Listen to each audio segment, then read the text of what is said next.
மக்களே மீண்டும் ஒரு பாலியல் வன்கொடுமை புகார் என்பது எழுந்திருக்கு. அதுல வந்து கிட்டத்தட்ட ஒரு 60 வயசுக்கும் மேற்பட்டு இருக்கக்கூடிய ஒரு முதியவர். அந்த ஆளுக்கு வயசு எவ்வளோ ஆயிட்டு இருக்கு? அந்த ஆள் பார்த்திருக்கக்கூடிய வேலைய பத்தி உங்ககிட்ட சொல்லும்போது கண்டிப்பா நீங்க வந்து டென்ஷன் ஆக போறீங்க. அதே சமயத்துல இப்ப கோவை இந்த சிறுமி வழக்குல, அந்த 4ஆம் வகுப்பு படிக்கக்கூடிய அந்த 10 வயது சிறுமிய வந்து கொடூரமாக வன்கொடுமை செஞ்சு, அந்த குழந்தைய வந்து கொன்னு இருந்தாங்க இல்லையா? ஸோ அந்த வழக்குல அவங்க அம்மா வந்து ரீசென்ட்டா பிரஸ் மீட் குடுத்திருந்தாங்க அந்த குழந்தையோட அம்மா. ஸோ அந்த இடத்துல வந்து பிரஸ் வந்து பல கேள்விகள வந்து கேட்டிருந்தாங்க. அதுல முக்கியமா சொல்லணும்னா, உங்களுக்கு வந்து குடிப்பழக்கம் இருக்கா? உங்களுக்கும் அந்த கொலையாளிக்கும் ஏதாச்சு தொடர்பு இருக்கா? அப்படின்ட்டு இவ்வாறான கேள்விகளுக்கு அவங்க என்ன ஆன்சர் பண்ணியிருக்காங்கன்ற மொத்த விஷயத்தையும் இன்னைக்கு இந்த வீடியோல வந்து ஒன் பை ஒன்னா உங்ககிட்ட வந்து ரொம்ப ஷார்ட்டா சொல்லிடுறேன். ஸோ எல்லாமே திடுக்கிடும் தகவல்களாக இருக்கும்ன்றதுல வந்து மாற்று கருத்தே கிடையாது. வணக்கம் மக்களே, நான் உங்க கோகுல். இது உங்க கோகுல் டேக். இது போன்ற வீடியோஸ் எல்லாம் நீங்க தெரிஞ்சுக்கணும்னா கோகுல் டேக் சேனலை சப்ஸ்கிரைப் பண்ணிக்கோங்க. எனக்கு ஒரு சப்போர்ட்டிவா இருக்கும். முதல்ல அதாவது விழுப்புரம் மாவட்டத்தில் இருக்கக்கூடிய மரக்காணம் அப்படிங்கிற ஒரு கிராமத்துல வந்து ஒரு முதியவர், அவனுக்கு வயசு எப்படி பார்த்தாலும் ஒரு 60 இருக்கும்.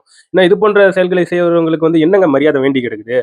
அந்த ஆளுக்கு வந்து எப்படி பார்த்தாலும் வயசு வந்து 60 வயசு இருக்கும். அந்த ஆள் என்ன பண்ணியிருக்கான்னா, ஒரு குழந்தை 11 வயசாகக்கூடிய ஒரு குழந்தைய கூப்பிட்டு அந்த குழந்தைகிட்ட ஏதோ காசெல்லாம் குடுத்து போய் வடை வாங்கிட்டு வா அப்படின்ற மாரி அந்த குழந்தைகிட்ட காசு குடுத்து அனுப்பியிருக்காரு. அந்த குழந்தையும் வடை வாங்கிட்டு பிறகு கூப்பிட்டு பக்கத்துல உட்கார வச்சு அந்த குழந்தைக்கு வந்து பாலியல் வன்கொடுமை என்பது குடுத்திருக்கான். பாலியல் துன்புறுத்தல் வந்து குடுத்திருக்கான். அந்த குழந்தை அதெல்லாம் பார்த்து ரொம்ப ஷாக்கிங் ஆயி போயிட்டு அவங்க அம்மா கிட்ட வந்து சொல்லிக்கிட்டு இருக்கு. அவங்க அம்மா கரெக்ட்டா ஒரு சூப்பரான ஒரு முடிவு எடுத்து போயிட்டு காவல்துறையில வந்து கம்ப்ளைண்ட் பண்ணிட்டாங்க. ஸோ அதுக்கப்புறம் காவல்துறை வந்து துரித நடவடிக்கை எடுத்து அந்த ஆள இப்ப வந்து போக்சோல வந்து அரெஸ்ட் செஞ்சிருக்காங்க. இது சம்மந்தப்பட்டிருக்கக்கூடிய நியூஸ் தான் இப்ப வெளிய வந்திருக்கு. ஸோ இதெல்லாம் கேட்கும்போது உண்மையாவே அதிர்ச்சிகரமா இருக்கு. இந்த இடத்துல இந்த பாலியல் சார்ந்து இந்த வக்கர புத்தி கொண்டிருக்கானுங்க இல்லையா? இவனுங்களெல்லாம் எப்படி நிறுத்தி தடுத்து நிறுத்துறது? இவனுங்களெல்லாம் என்ன பண்றதுன்னு தெரியலங்க. ஸோ இது போதை போன்ற இது போன்ற விஷயங்கள கூட ப தடுத்து நிறுத்திடலாம். ஆனா இந்த வீட்டு பக்கத்திலேயே இருந்துகிட்டு, அந்த குழந்தைகளுக்கு ரொம்ப நெருங்கிய நபர்களாக இருந்துகிட்டு, இந்த மனசுல வந்து பாலியல் வக்கரத்த மனசுல விதைச்சுக்கிட்டு, சடனா பண்றானுங்க பார்த்தீங்களா? இவனுங்களெல்லாம் என்ன பண்ணாலும் எதுவும் பண்ண முடியாதா? தடுக்க முடியாதா? எந்த ஒரு பயமே இல்லையா? அப்படின்னு தாங்க கேட்க தோணுது. இந்த இடத்துல வந்து கவர்மெண்ட் கூட என்னங்க பண்ணும்? இது போன்ற ஒரு கேவலமான நபர்கள் சடனா இந்த மாரி பண்றானுங்க. யாராலங்க தடுக்க முடியும் இத வந்து? ஸோ இது போன்ற கேவலமான செயல்கள் வந்து நடந்துகிட்டு இருக்கு. ஸோ இந்த இடத்துல வந்து இந்த மாரி கேவலமான வக்ர புத்தி கொண்டிருக்கக்கூடிய அந்த நாய்கள் திருந்தாம இந்த இடத்துல வந்து ஒண்ணும் நடக்க போறதில்ல. ஸோ இந்த இடத்துல வந்து பெற்றோர்கள் ஜாக்கிரதையாக இருக்கணும். ஸோ குழந்தைகள் கிட்ட நெறைய அவேர்னஸ வந்து கிரியேட் பண்ணணும். ஸோ யாரு எது குடுத்தாலும் போயிட்டு வாங்கி சாப்பிடக்கூடாது. கூடவே போயிடக்கூடாது. எதுவா இருந்தாலும் அம்மா, அப்பா கிட்ட சொல்லிடணும் அப்டின்ட்டு பல அவேர்னஸ் இந்த இடத்துல வந்து கிரியேட் பண்ணணுன்ட்டு தான் இந்த இடத்துல வந்து நம்ம முக்கியமா உணர முடியுது அடுக்கடுக்கா இந்த சம்பவங்களை வந்து பார்க்கும்போது. ஸோ அவ்வளோ இன்டர்நெட் உலகம், அவ்வளோ விஷயங்கள் வந்து இருந்தும், இது போன்ற தொடர் கதைகள் வந்து நடந்துகிட்டே தான் இருக்கு. ஸோ இந்த இடத்துல வந்து தண்டனைகள் வந்து கடுமையாக்கப்படும்போது, ஒரு வகையான பயம் என்பது பிறக்கும். அந்த பயம் தான் அவனுங்கள எல்லாம் தடுத்து நிறுத்தப்படும். ஸோ அந்த பயமே இல்லாத வரைக்கும் என்ன பண்ண போறாங்க? புடிச்சு ஜெயில்ல தான போட போறாங்க. அத தாண்டி கைய, கால உடைக்க போறாங்க. பார்த்துக்கலாம் அப்டின்ட்டு மிக கொடுஞ்செயல் வந்து பண்ணிக்கிட்டு இருக்கானுங்க. இதுக்கு அரசு கவர்மெண்ட் இதுல வந்து சரியான ஒரு ஸ்ட்ரிக்ட்டான ஆக்ஷன்ஸ் எடுக்கலைன்னா, ஸோ இது வந்து ஒரு தொடர் கதையாக இருக்கும் அப்படி என்கின்ற ஒரு டவுட் வந்து மனசுக்குள்ள வந்து நிகழ்ந்துகிட்டு இருக்கு. தயவு செஞ்சு கூடிய சீக்கிரத்துல ஒரு சரியான ஒரு ஸ்ட்ரிக்ட்டான ஆக்ஷன வந்து இனிஷியேட் பண்ணுங்க. ஸோ அப்பதான் இவ்வாறான விஷயங்களை வந்து தடுத்து நிறுத்த முடியும். இன்னொரு பக்கம் ரீசென்ட்டா இந்த கோயம்புத்தூர்ல சூலூர் அப்படி என்கின்ற ஒரு ஏரியா பக்கத்துல இருக்கக்கூடிய ஒரு கிராமத்துல ஒரு 10 வயசு இருக்கக்கூடிய ஒரு குழந்தை 4ஆம் வகுப்பு படிக்கக்கூடிய குழந்தைய பாலியல் வன்புணர்வு பண்ணி, அந்த குழந்தைய வந்து கொன்னு போட்டுருக்கான் கார்த்தி அப்படின்றவன். ஸோ அவன் சம்மந்தப்பட்டு இப்போ ரீசென்ட்டா நெறைய தகவல்கள் வந்து வெளிய வந்திருக்கு. அதற்கேற்பவாறு இப்போ ரீசென்ட்டா பிரஸ் எல்லாம் நெறைய பேரு சேர்ந்து அந்த குழந்தையோட அம்மா கிட்ட வந்து பல கேள்விகள் வந்து கேட்டிருக்காங்க. அதுல வந்து குறிப்பிட்டு சில கேள்விகளை வந்து பார்க்கும்போது நெறைய கேட்டிருக்காங்க. அதுல வந்து குறிப்பிட்டு சில கேள்விகளை வந்து பார்க்கும்போது, அன்னைக்கு சம்பவம் நடந்த அன்னைக்கு வந்து நீங்க குடிச்சிருந்ததாக சில தகவல்கள் வந்துகிட்டு இருக்கு. அது சம்மந்தப்பட்ட பல ஃபோட்டோஸ் வந்து உலாவிக்கிட்டு இருக்கு. இத பத்தி நீங்க என்ன சொல்றீங்கன்னும்போது, அவங்க என்ன சொல்றாங்கன்னா, இந்த மாரி என்னுடைய ஹஸ்பண்ட் வந்து சரக்கு இருக்கு பார்த்தீங்களா, அத வந்து பாட்டில்ல ஊத்தி ஃப்ரிட்ஜ்ல ஏதோ ஒரு ஜூஸ் கூட மிக்ஸ் பண்ணி வச்சிருக்காரு என்னமோ. அந்த ஜூஸ் வந்து இவங்களுக்கு ரொம்ப தாகமா இருந்தது அப்படின்ற மாரி சொல்லப்பட்டு வந்துட்டு இருக்கு. அந்த டைம்ல வந்து இவங்க அந்த ஜூஸ் எடுத்து குடிச்சுட்டாங்க. அதுல வந்து சரக்கு கலந்திருக்கக்கூடிய விஷயங்கள் இவங்களுக்கு தெரியலையாம். ஸோ அதனால கிறுகிறுன்னு ஆகி தலை சுற்றி அவங்களுக்கு வந்து ஒரு மாரி ஆயிடுச்சாம். ஸோ அது சம்மந்தப்பட்டிருக்கக்கூடிய ஒரு ஜஸ்டிஃபிகேஷன், ஒரு கிளாரிஃபிகேஷன வந்து அந்த பிரஸ் மீட்ல அவங்க குடுத்துருக்காங்க. ஸோ இது சம்மந்தப்படுத்தி நெறைய பேர் பல கேள்விகளும் எழுப்பிட்டு இருக்காங்க. ஏம்மா அதுல வந்து ஸ்மெல் எல்லாம் உங்களுக்கு சுத்தமா வரலையா? இது எப்படி இந்த மாரிலாம் சொல்ல தோணுது? அவங்க முகத்துல கொஞ்சம் கூட சோகமே இல்ல. அவங்க பாருங்க குழந்தைய இழந்த மாரியே தெரியலன்ட்டு பல பல விவாதங்கள், பல கமெண்ட்ஸ் இப்போ சோசியல் மீடியால வந்து அவங்க அந்த குழந்தையோட அம்மா சம்மந்தப்பட்டு வந்து போய்க்கிட்டு இருக்கு. இது எல்லாமே பயங்கர கான்ட்ரோவர்சியா வந்து சுத்திக்கிட்டு இருக்கு. இதுல இருக்கக்கூடிய உண்மை தன்மை எந்த அளவுக்கு உண்மையானது அப்படின்றது நமக்கு தெரியல. பட் போக போக உண்மை தன்மை என்பது வெளிப்பட்டுரும். இந்த மாரி போய்க்கிட்டு இருக்கு. இன்னொரு கேள்வி என்ன கேள்வி முன்வைக்கப்படுதுன்னா, இந்த மாரி உங்களுக்கும் அந்த கொலையில ஈடுபட்டிருக்கக்கூடிய அந்த கார்த்தி அப்படின்றவர்களுக்கும் ஏதாச்சு தொடர்பு இருக்கா? அப்படின்ற மாரி பிரஸ் வந்து அந்த இடத்துல வந்து கேள்வி கேட்டிருக்காங்க. அதுக்கு வந்து அவங்க ரொம்ப கடுமையா கோவப்பட்டு, இந்த மாரிலாம் பொய் புகார்லாம் தயவு செஞ்சு பரப்பாதீங்க. இதெல்லாம் ரொம்ப தேவையில்லாத விமர்சனங்கள்.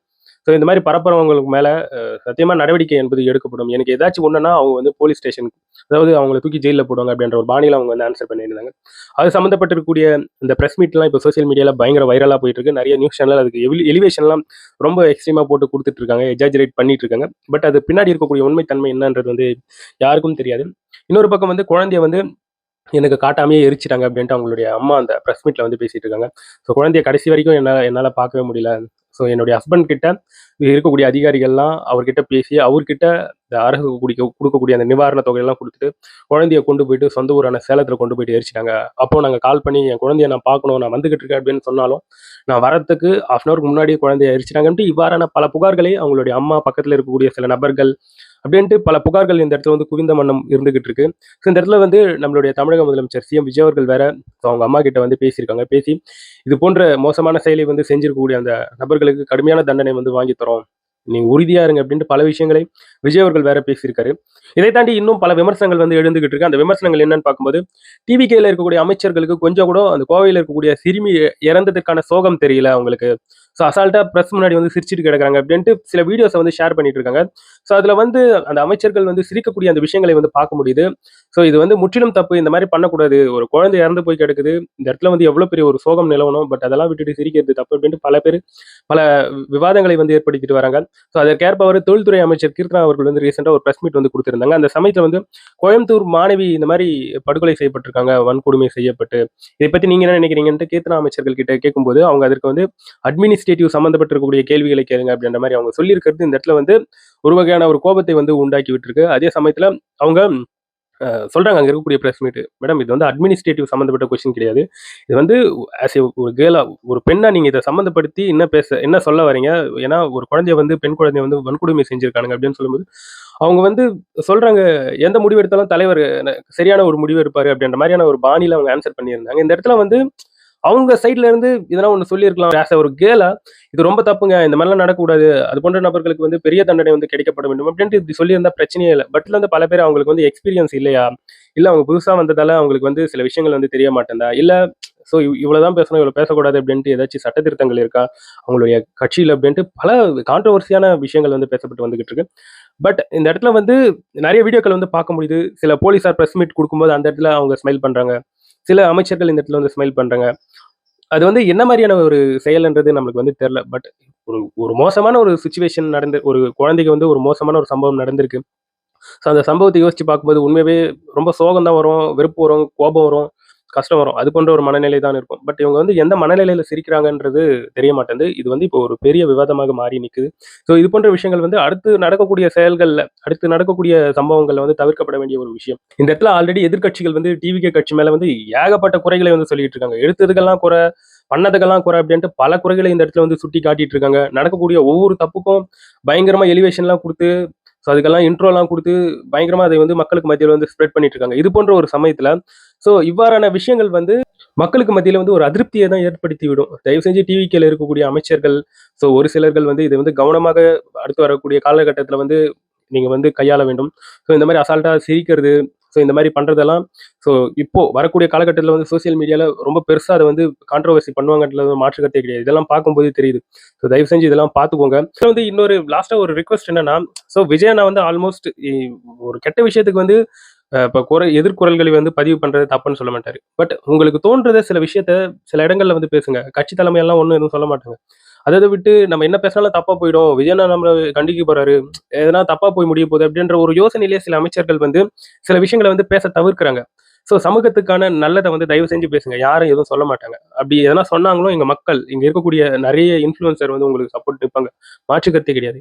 எனிவே நண்பர்களே, இதை பற்றி நீங்க என்ன நினைக்கிறீங்கன்றது என்னோட கமெண்ட் செக்ஷன்ல ஓப்பனா பதிவு பண்ணுங்க. நான் வந்து உங்கள அடுத்த ஒரு வீடியோல பார்க்குறேன்.